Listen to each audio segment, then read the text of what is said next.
গ্রামের মানুষ এখনো কতটা সহজ সরলভাবে জীবনযাপন করে তা এই ভিডিওটা দেখলেই বুঝতে পারবেন। রিসেন্টলি আমি চলে গিয়েছিলাম গ্রামের বাড়িতে বেড়ানোর জন্য, আর গ্রামের কিছু সৌন্দর্য আপনাদের মাঝে না তুলে ধরে থাকতেই পারলাম না। হ্যালো এভরিওয়ান, আসসালামু আলাইকুম।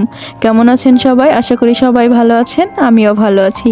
ভিডিওতে দেখতেই পাচ্ছেন একজন নারী কিভাবে গোবর দিয়ে মুইঠা বানাচ্ছে। হাতে নেই কোনো গ্লাভস, মুখে নেই কোনো মাস্ক, তার চেহারায় নেই কোনো বিরক্তির ছাপ।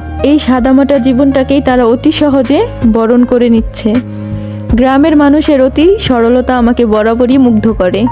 ঘরের কাজের পাশাপাশি তারা বাইরের এই কাজগুলো কোনো রকম ক্লান্তি ছাড়াই করে নেয়। এই যুগে এসেও তারা কেমন এই সহজ সরল জীবনটাকে বেছে নিয়েছে। এরাই প্রকৃত মাটির মানুষ। এই গোবরের মুইঠাগুলো জ্বালানির কাজে ব্যবহার করা হয়। আর হ্যাঁ, আজকে আপনাদের সাথে আমি একটা খুবই মজাদার ফল সম্পর্কে শেয়ার করব। এই ফলটা আমাদের গ্রামে সবেদা ফল নামে পরিচিত। শহরে এই ফল দেখা যায় না বললেই চলে। এটা দেখতে যেমন সুন্দর, এটা খেতে আরও অনেক বেশি সুস্বাদু। এই ফলটা আজকাল প্রায় বিলীন হওয়ার পথে। যে একবার এই ফলটা খেয়েছে জীবনেও ভুলতে পারবে না এর গুণাগুণ। তারপরে আমার চোখে পড়ল গ্রামের সোনালী ধানের মৌসুমে আজ সবাই ব্যস্ত। মাঠে ধান কেটে কৃষকেরা মাথায় করে হাসি মুখে বাড়ির পথে হাঁটছে। কাঁচা রাস্তা ধরে সারি সারি মানুষ, হাতে নতুন ফসলের আনন্দ। বাতাসে ধানের গন্ধ আর চারপাশে শান্ত গ্রামের সৌন্দর্য, সব মিলিয়ে এক চমৎকার মুহূর্ত। চোখ ফেরাতেই আরও দেখতে পেলাম পুকুরের নীল পানিতে কয়েকটা সাদা হাঁস দুলে দুলে ভাসছে।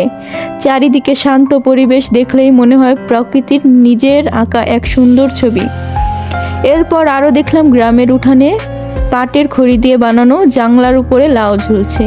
সবুজ লতার মাঝ দিয়ে রোদে ঝলমল করছে, আর হালকা বাতাসে লাউয়ের দুলন দেখে মনে হচ্ছে যে গ্রামটা যেন এক সুন্দর জীবন্ত চিত্রকলা।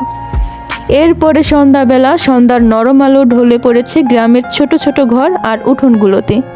উঠানে চুলোর ধোঁয়া উড়ে উড়ে ঘরে ভাপা পিঠার মিষ্টি গন্ধ ছড়িয়ে যাচ্ছে।